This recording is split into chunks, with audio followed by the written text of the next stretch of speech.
TOJO decided that this was going to be his final year and actually made it official, that's when the wheels started in motion. We had to figure out a way to put in perspective what this man has accomplished over 50 years, and that's not an easy task. I mean, over the last 3 years, I've spent a lot of time with him, both on the road and during the regular season, and the stories are just incredible of when he first started and he was just a young kid with that lean body and physical attributes that he had, and then him telling me, how he just saved all his money early on so he could buy his very first car. That was a very big accomplishment in his eyes, and just to put in perspective how many presidents this man has seen over the span of his career, that alone is mind-boggling. And of course, a lot of people believe that the TOJO is basketball. TOJO invented basketball. So how do you put that into something to explain to people what this man has accomplished? Well, this is what we came up with.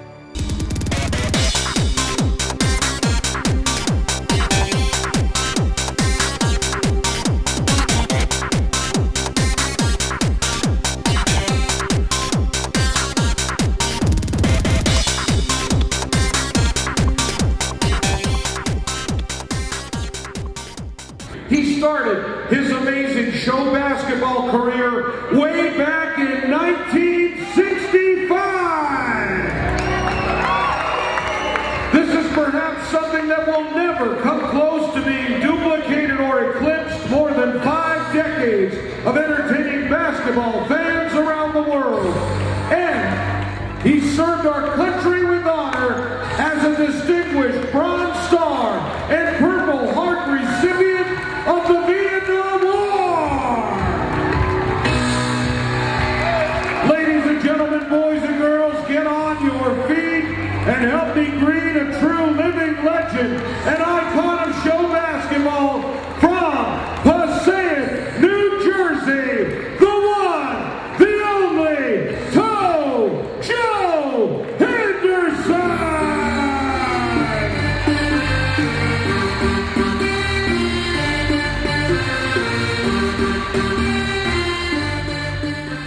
Growing up, I didn't like to do anything but play basketball and clown around.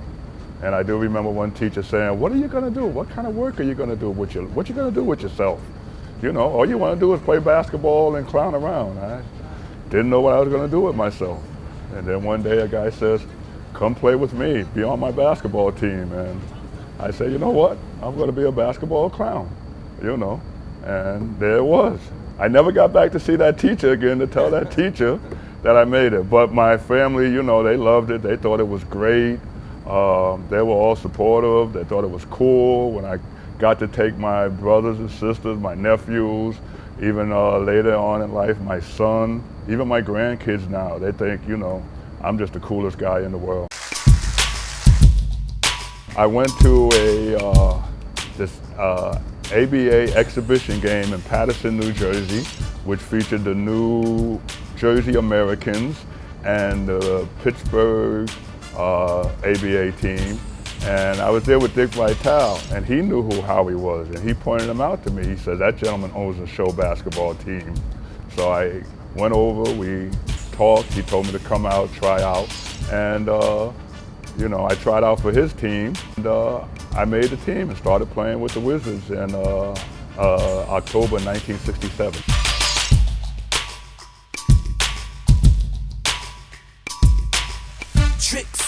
Back then, we played a lot of basketball games, straight basketball games, as well as comedy basketball games. And the first basketball game we played was up in Schenectady, New York, straight game. And he told the 2 showmen that he didn't need them to play. He didn't think that they were able to play in this basketball game, and they became very upset. So the next time we had a show game, they didn't come to the game. And Howie was worried about, what are we going to do? And we said, well, look, we got to do the show. I said, I'll go out there and fool around and everything like that. I was a clown in school anyway, so I went out there, did the show. Howie said, "Hey, I like the way you did that. We don't need those guys. You're my new showman." No microphones, you know. Anything that I had to say, I just had to say it out loud, you know. And yeah, as I stayed with the Wizards, my voice got stronger and stronger and stronger from it. Not leave. All of these people came here to see you play. I just thought of something. What? He threw the ball to you, and you didn't catch it, so the people have something to say to you. What?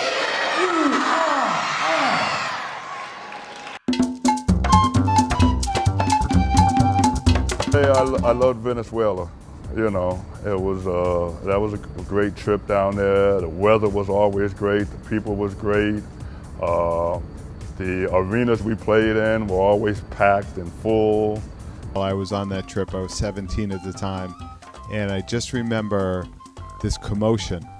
We were in this huge soccer stadium or bull ring. I don't remember. We played all the games outdoors, and you could hear this guy yelling. There was no microphones. There was 10,000 people there, and he's reading, "Freda cerveza, cerveza, get your cerveza." And we had an afternoon game at 1 o'clock, 2 o'clock in the afternoon, and it was really hot. And so I came out the game for a while, and I said, well, I got to go get me something to drink. And all we had on the bench was water. So I went up in the stands by the concession stand. I got a hat. I was able to find a jacket I could wear, and I took a tray of beer, and I went through the stands selling beer to the fans. And I would say cerveza frio, and they would say, give me a beer. And I guess because I was selling it, a few people brought it, you know. And then when I sold out, you know, had about 9 things of beer on my tray, I sold 8. And then when I went back to the concession stand, I drank the last one. And then I came back down and finished playing in the game. Howie Davis loved it so much, he decided that I would do it every game. And it worked out for me well, you know. Became part of the act. Became a part of the act, and you know, he told me, you know, don't even sell it. He brought the beers, and I would go around and say I'm selling it, and then I just hand it to, you know, people who I knew were old enough to drink. But I always saved one for me. Me and Howie was up and down. You know, we was up and down. You know, I had played in Canada and coached the owner of the Canadian team. He was very lax. He says, this is your job, come to your job, do your job. When you're not at work, you can go and do what you want to do. With Howie Davis, he wanted complete control of you 24 hours a day, 7 days a week. After the game was over, you know, he wanted everybody to go eat together. If we were staying at the hotel, we had to all go to the hotel. He put curfews on. You know, I said, we're grown men, Howie, you know. But we had up and down moments, but I respected him. I think he respected me because he knows that whenever I stepped on the basketball court, I gave him 110%, 115%. In 1968, the war in Vietnam was on, and I was drafted into the service. So I went into the armed forces, and I served approximately a year and 9 months. The one thing I wanted to do when I got back home from the war was to get back out there and start playing basketball again. That's the thing that I missed the most. I missed it more than my girlfriend. I missed it more than my family, I think. I was really determined to come back to the United States to continue playing basketball with the Wizards. And I believe I came home on the 2nd of February, 1970.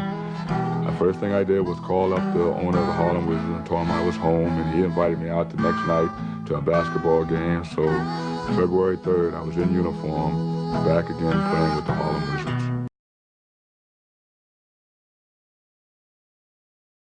When I first met Todd, he was about 8 years old, and he used to come out to the games on the weekend with his father. And, you know, of course, being a little kid, we always messed with him a lot. But he got to be a little bit of a pain at times or so like that, you know, and I had to kind of strong arm him once in a while. Todd was young, he was probably a teenager or so like that, and I kept messing with him. And, you know, he kind of liked me, but then because he says that I messed with him so much when he became the owner of the team, that I would never ever have the opportunity to play for the Wizards. He wouldn't have me on the team. And I said, you're not going to own the team. I'm not worried about you, you know. And I just messed with him all the time. I had my opportunity to play against the Wizards a couple of times when I was a teenager. I think it was at basketball camp. And TOJO decided the dress-up act, which we don't do anymore, but the dress-up act can be a very aggressive act. And I think TOJO had a little bit of anger built up towards my father or towards me. I don't know what it was. But, man, I left the dress-up act with a black and blue mark on my shoulder that I think I still have. I never thought the Wizards would get to this point where they're at right now. As I said, Todd has done a wonderful job getting the Wizards to this point. I have a lot of respect for him, but I never thought that the Wizards would reach this point and be as big as we are. And I remember we had 9-passenger station wagon, and we had 10 people in there, plus our bags, plus the equipment and everything, you know. And we had to get to the gym early because it took an hour to thaw out and stretch out, it seems like, you know. Oh, it was really rough. Right now, we're going first class.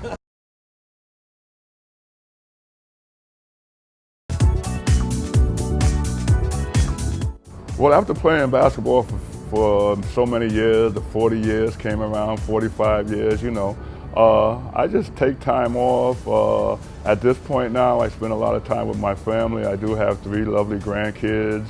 I get a chance to spend some time with them, a little bit more time with them. But actually, you know, I'm not taking a whole lot of time off. In the summertime, I go work at the community center, at the Children's Aid Society. I do basketball clinics there. I referee their basketball games there. You know, I try to do something to stay involved, to give back a little bit. I want to be there so I can talk to these young people about, you know, doing better things with their lives or so like that. You know, they see me and hopefully they'll say, you know, I want to be like TOJO. And this is why I, you know, spend that time around these community centers and so like that and around these young people. He gives you everything, and I think that's why we love him so much, because there aren't many people like him.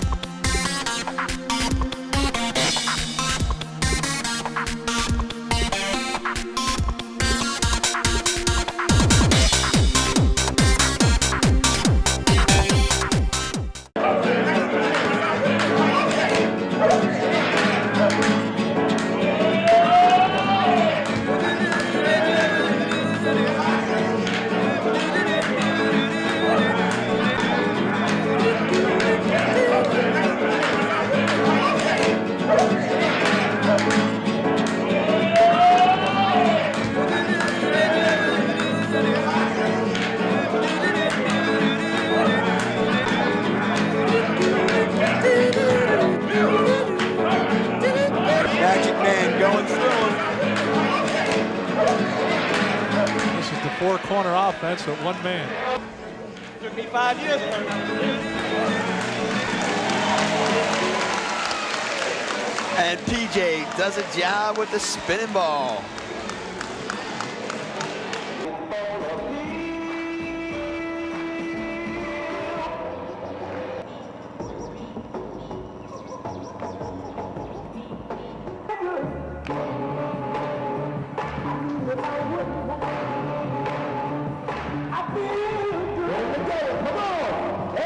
Wizards 40th anniversary is going to be amazing. All kind of slam dunks, trick hoops, all kind of fun. It's going to be huge. Watch me, watch Speedy Williams, watch the great TOJO. I first joined the Harlem Wizards back in 1967. Being a woman on the Harlem Wizards is a lot of fun. Role models in the community. I'm a trick shooting champion of the world. Basketball has been a big part of my life.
Did you call a foul on me? Yes, sir. You call a foul on me? That's a good call.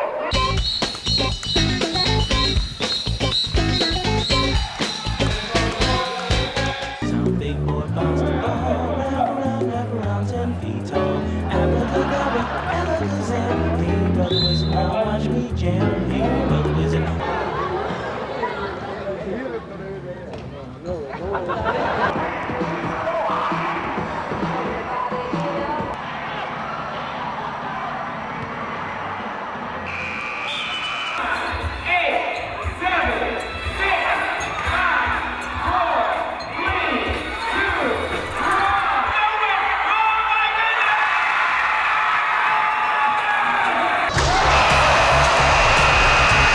What a shot. If I first saw that, I almost blew my mind, you know? I said, what is he doing? That's not a shot. You have on the Hollow Wizard Magic t-shirt. I want you to keep it on for the rest of the evening. Do not take it off. Tonight, when you go to sleep, I want you to sleep with this t-shirt on. Tomorrow morning, when you wake up, you're gonna look just like me.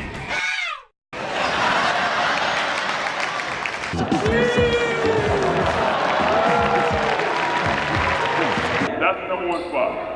It's a spot. Oh, I didn't know. You should have told me I was on the wrong side, man. Oh, yeah. Get down with your back. See how big it is? Wait a minute. No. Hey, that's not right. Tomorrow, the Wizards, the Tigers, and yourself. All the kids in the building, help me with the countdown. Do you think that it could ever be duplicated what this man has accomplished? Come on. Of course I can. It's going to be me. Seriously, 50 years. How do you compare to that? How do you put that in perspective? I'm going to put TOJO in some rarefied air right now. There's never going to be another Babe Ruth. There's never going to be another Michael Jordan. There's only one TOJO.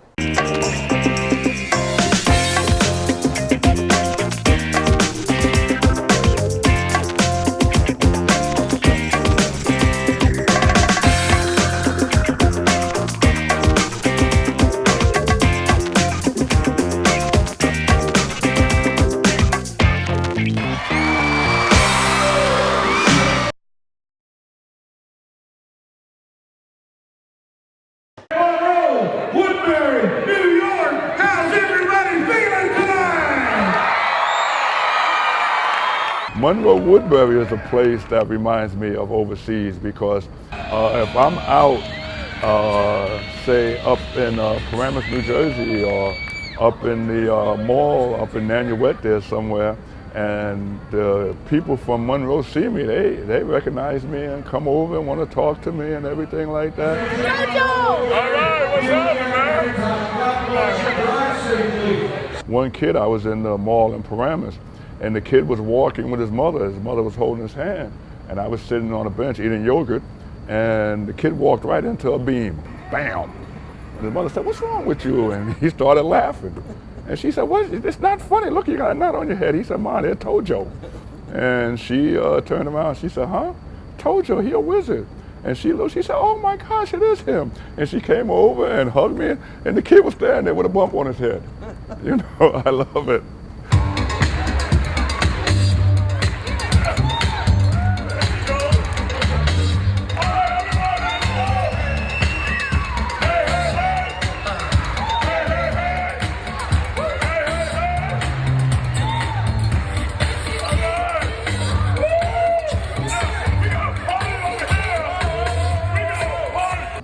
Monroe Woodbury has to be probably my favorite spot that I played in here in the United States.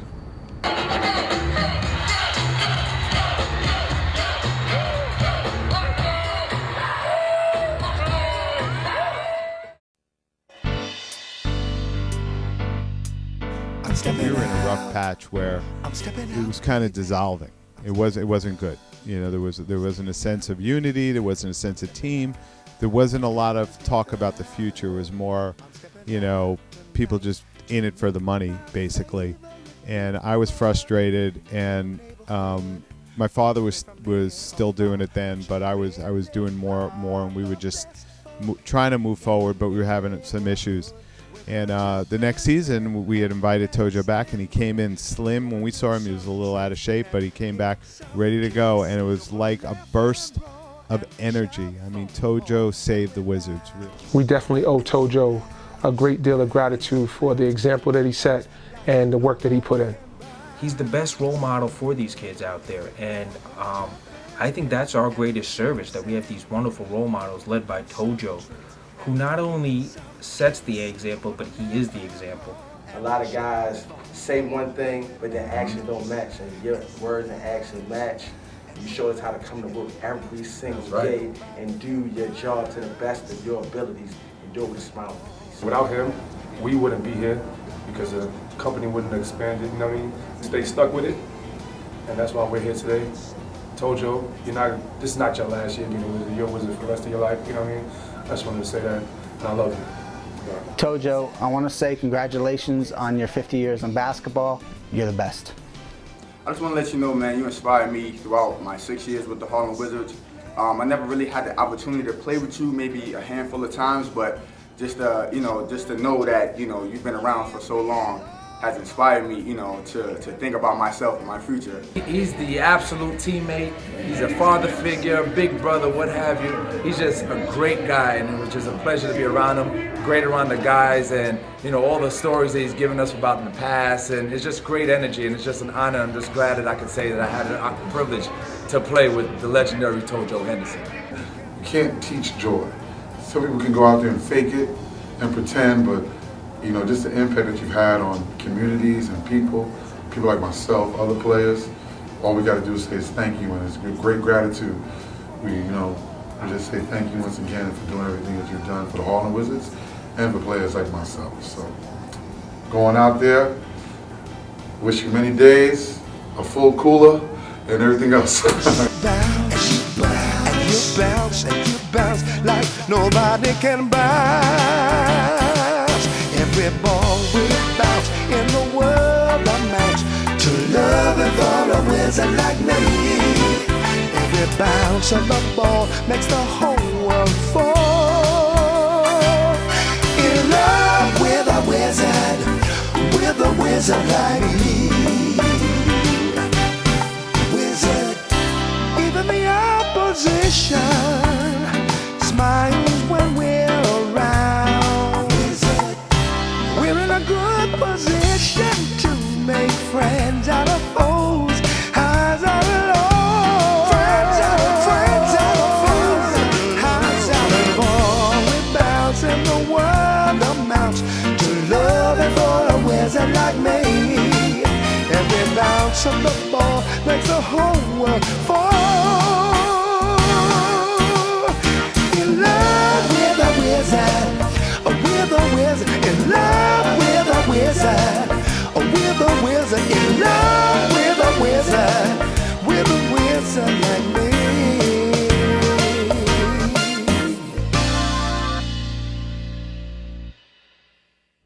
TOJO is in the midst of his 50th anniversary and his farewell tour. On behalf of his teammates and the organization, we would like to present him with a golden anniversary special commemorative jacket that we had made just for him.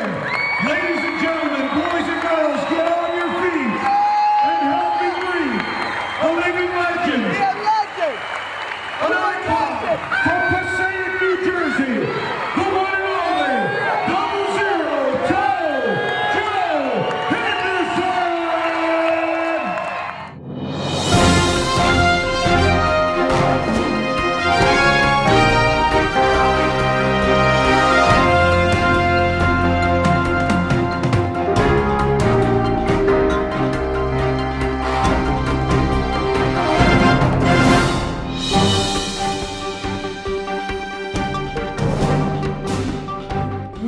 to Daddy. Hold on, let me put this shirt on right here. All right now, son. This right here is the Harlem Wizard Magic T-shirt. Listen to me, all right? All right, don't look at him. Look at me, all right? Now, I want you to go home tonight. Keep this T-shirt on, all right? Do not take off the T-shirt when you go to bed tonight. Sleep with that T-shirt on. And tomorrow morning, when you wake up, you're gonna look just like me. We're gonna practice our dance routine for Dancing with the Stars. Hey! DJ! Get that thing! Hit the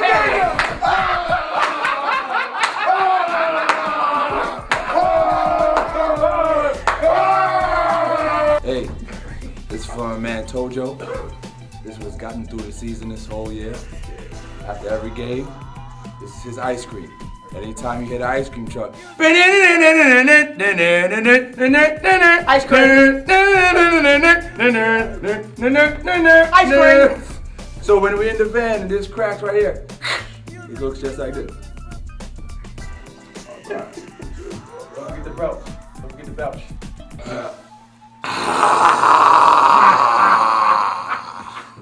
All right, where's TD? Oh, there you go, this little time. You don't stop bothering me, little kid. All right now. You can't do nothing. My dad owns it.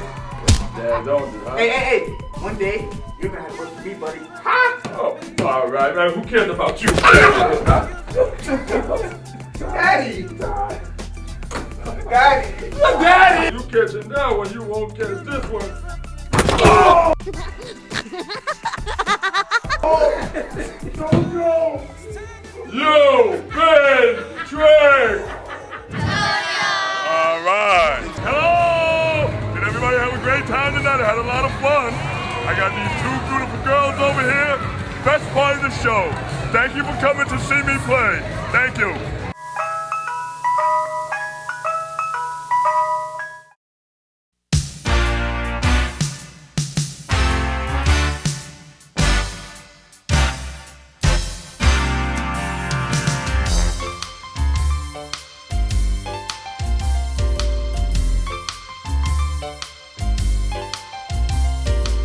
Saturday night, long about it. I'm going dancing, I don't wanna be late. Put on my white shirt and my pinstripe suit, 'cause the girl I'm taking, she's mighty cute. I got brand new shoes that I'm gonna wear. I'll be the hit of the ball.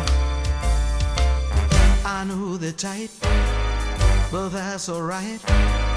They'll make my feet look small when I'm dancing with